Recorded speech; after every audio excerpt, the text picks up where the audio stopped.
দুইটা দুইটা ভয়ঙ্কর পাপের কথা বলে দেই। এই দুইটা পাপে যারা আসক্ত হয়ে আছে তারা তওবা করে ফিরে আসলে পরেও সারা জীবন তাদেরকে এটা সাফার করতে হবে। কথা বুঝতে পারছেন? তওবা করে ফিরে এসেছেন মনে করেন, তারপরেও আপনাকে সারা জীবন এই পাপের ফলটা ভোগ করতে হবে। এক, মাদকদ্রব্য দীর্ঘদিন সেবন করেছেন, তওবা করেছেন, ফিরে এসেছেন, আল্লাহ হয়তো মাফ করে দিয়েছেন, আল্লাহ পাক মাফ করে দিয়েছেন, বাট আপনি আপনার দেহের যে ক্ষতিটা করে ফেলেছেন এটা পোষাতে পারবেন না। এক নাম্বার। দুই, তখন আপনি যদি বিয়ে করেন আপনি স্ত্রীকে সন্তুষ্ট করতে পারবেন না। হ্যাঁ। দুই নাম্বার হচ্ছে এই যে গোপনে যুবকরা যে পাপটা করে, মাস্টারবেশন, যেটাকে আমরা বলি হস্তমৈথুন, এই পাপ যেসব যুবকরা করছে বা করে এবং অ্যাভেলেবেল এই পাপটা সবাই করে, কারণ এখন পর্নের যুগ, পর্ন দেখলে তো আর কোনো উপায় নেই, তখন তো এই পথেই যেতে হচ্ছে, নিজের উপরে নিজেকে জুলুম করতে হচ্ছে। যারা হস্তমৈথুনে অভ্যস্ত হয়ে গেছে এরা যদি তওবা করে ফিরেও আসে, শরীরের যে ক্ষতিটা হচ্ছে এটা পূরণ হবে না। এখানে আপনার দেহের ক্ষতি, আপনার মস্তিষ্কের ক্ষতি, আপনার পরিবারের ক্ষতি, এবং আপনি যদি পরবর্তীতে গিয়ে পরিবার গঠন করতে চান আপনি সুখী পরিবারও গঠন করতে পারবেন না, কারণ ভিতর থেকে আপনি নিজেকে শেষ করে ফেলছেন। গোপন পাপে লিপ্ত হবেন না, আপনি যৌবনকে ধরে রাখেন, ইনশাআল্লাহ দেখবেন আপনি সারা জীবন এনজয় করতে পারবেন ইনশাআল্লাহ।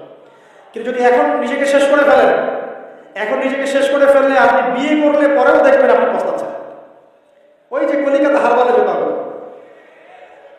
মডার্ন হারবালে দৌড় দিতে হবে, আর সব হারবার টারবার খেয়ে লাভ হয় না। কারণ কি? কারণ আল্লাহ প্রদত্ত যে নেয়ামত সেটা আপনি নষ্ট করে ফেলেছেন, এখন এইটা আপনি ক্ষতিপূরণ দিতে পারবেন। অতএব জীবনটাকে সিরিয়াসলি নেন। দেখেন আমার মতো বয়সে, আমার চেয়ে প্রায় 10 বছর বয়স আগেই তারেক বিন জিয়াদ স্পেন জয় করেছিল। আমার যে বয়স এখন চলছে 30 পার হয়ে গেছে, এর চেয়ে আরো প্রায় 10 বছর আগে মুহাম্মদ বিন কাসিম এই সিন্ধু জয় করেছিল। এখন যে ইসলাম আপনি ভোগ করছেন এটা তাদের ফল, তাদের এই জিহাদের ফল। তো এখন আমাদের এই যে 20 বছর 30 বছরের যুব সমাজের দিকে তাকায় দেখেন, একবার তাকায় দেখেন, চেহারাগুলো একটু দেখেন, চেহারা দেখেন, একটা চেহারা দেখেন, চেহারায় নূর নাই, নষ্ট হয়ে গেছে, নামাজ নাই, চোখগুলো বসে যাচ্ছে, কারণ সারা রাত জেগে থাকছে, ওই যে টিকটক টিকটক টিকটক সারা রাত। হ্যাঁ, সারা রাত ফোনে, সারা রাত গল্প গুজব। রাত্রেবেলা দেখবেন, রাত্রেবেলা শহর যেন জীবিত হচ্ছে, রাত্রেবেলা ক্যারাম খেলে, রাত্রে লুডু খেলে, রাত্রে এটা করে, রাত্রে সেটা, সারাদিন ঘুম, সারাটা দিন ঘুম। আপনি কি জানেন সারা রাত কে জেগে থাকে? সারাদিনকে সারা রাত কে ঘুমায় আর সারা দিনকে জেগে থাকে? সারা রাত জেগে থাকে কুকুর এবং সারাদিন ঘুমায় কুকুর। আর দেখবেন আপনি বিড়ালকে দেখবেন, ও কিন্তু রাত্রে ঘুম এবং দিনের বেলা সে অ্যাক্টিভ।